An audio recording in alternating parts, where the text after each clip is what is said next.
வணக்கம். அஞ்ஞான கிறுக்கனுடைய இந்த 37வது நொடி ஒரு இறுதி பகுதி, 4வது ஒரு தொகுதி இது. இதோட இந்த 37வது பகுதியை முடிச்சுக்கலாம் அப்படின்ற ஒரு கண்ணோட்டத்தில் இதுவரைக்கும் நான் வந்து இவ்வளோ ஒரு கருத்துக்களை உங்களோட ஷேர் பண்ணியிருக்கேன். ஆனால் மிக மிக சீரியஸான ஒரு கருத்து வந்து இப்போது இதில் வந்து ஒரு ஷேர் பண்ணலாம் அப்படின்னு.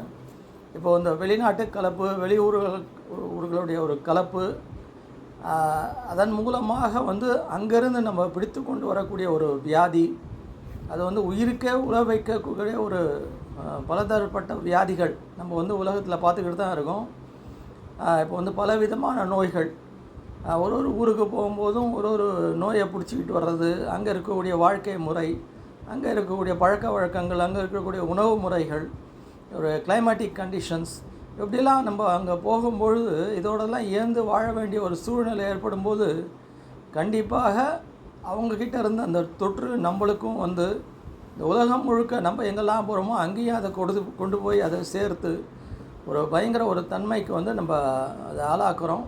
இப்போ சமீபமாக எடுத்துக்கிட்டிங்கன்னா அந்த கோவிட் வந்து உலகத்தை வந்து எந்த அளவுக்கு திருப்பி போட்டுது. சைனாவில் எங்கேயோ ஒரு பேட்கிட்ட வந்து சொன்னாங்க, அங்கேருந்து ஆரம்பித்து அந்த மனிதர்கள் எங்கெல்லாம் போகிறாங்களோ அதெல்லாம் கொண்டு போய் பரப்பி விட்டு உலகம் முழுக்க ஒரு பேரழிவை உண்டாக்கிட்டாங்க. அதனால் வந்து ஒரே ஊரில் இருக்கணும், அது இப்போ இனிமேட்டு சாத்தியப்படவே படாது. அது நல்லாவே தெரியும்.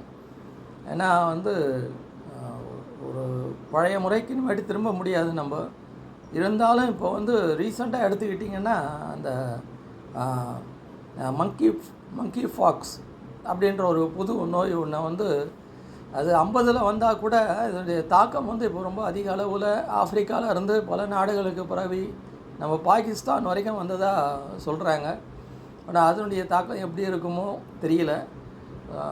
இதெல்லாம் வந்து நம்ம சயின்டிஃபிக்காக நம்ம இருந்தக்கூடிய அந்த வாழ்க்கை முறையை வந்து நம்ம தொலைத்ததால், ஒரு எல்லை மீறி போனதால் தான் இதெல்லாம் வந்து நடந்திருக்கிறது அப்படின்னு நம்ம முன்னோர்களுடைய ஒரு கூற்றை பார்க்கும்போது அவங்க எவ்வளோ ஒரு புத்திசாலித்தனத்தோட ஒரு கிணத்து தவளையாக இருந்திருந்தால் கூட அதில் வந்து எந்த ஒரு நீண்ட கண்ணோட்டத்தோடு அவங்க இருந்த இடத்துலையே இருந்து எவ்வளோ சாதனை பண்ணாங்க அப்படின்றத பார்க்கும்போது நம்ம வந்து எவ்வளோ ஒரு முட்டாள்தனத்தோடு இருக்கோம்.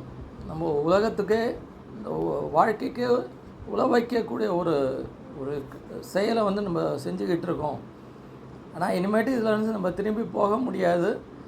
இருந்தாலும் நம்மளை தற்காத்து கொள்ளக்கூடிய ஒரு நேரம் இனிமேட்டாவது முடிந்த அளவு நம்மளுடைய அந்த ஒரு முன்னோர்கள் சொன்னக்கூடிய ஒரு வார்த்தையை, ஒரு அர்த்தத்தை புரிந்து கொண்டு அதன்படி நடக்க முயற்சி செய்தால் நம்ம வாழ்க்கை நல்லாயிருக்கும், நம்ம சந்ததிகளுடைய வாழ்க்கை நல்லா இருக்குன்றது தான் என்னுடைய அந்த கருத்து. இந்த கருத்தை வந்து உங்களோட ஷேர் பண்ணிக்கிட்டு இந்த பதிவை வந்து இதோடு முடிச்சுக்கிறேன். இன்னும் வேறொரு பதிவோடு உங்களை சந்திக்கிறேன். நன்றி, வணக்கம்.